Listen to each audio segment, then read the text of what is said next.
ludonarrative dissonance or ludonarrative resonance, and whether or not it exists, and whether or not it should be considered a problem. And so... That sounds like a question for Steve. Cool! Steve, let me present this to you. Okay. The famous example is the Tomb Raider reboot. In the Tomb Raider reboot, in cutscenes, it makes a big deal about the fact that Lara Croft is new to all this. She's never killed, she's never been in these kinds of crazy fights, but then as soon as you start playing the game, you're popping headshots like a motherfucker, like you've been doing this your whole goddamn life.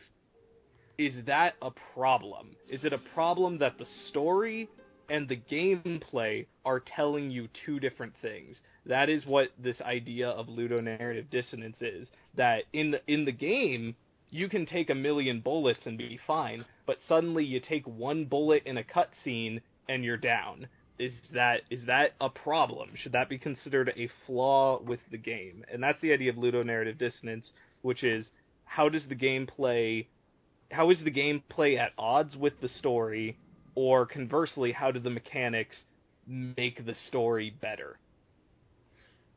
Okay. I think on some level it is definitely a problem. Now, okay.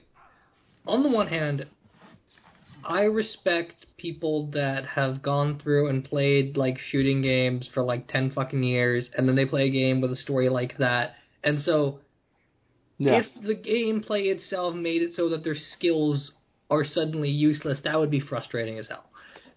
At the same time, though, and this kind of goes into, like, the way we present violence in general in all media and art, there's that sort of profound disconnect between the character in action and the person creates this really icky moral line. Like, for example, in an action movie, when John Wick can go through and just murder the crap out of everyone, it creates this sort of image of violence that is both stylized and at the same time not grounded inherently in anything that's ethical.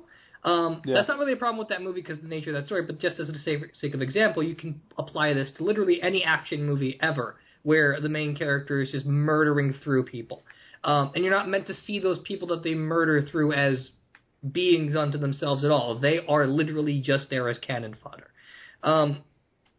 So I think on an ethical and a political level, it is sort of a problem.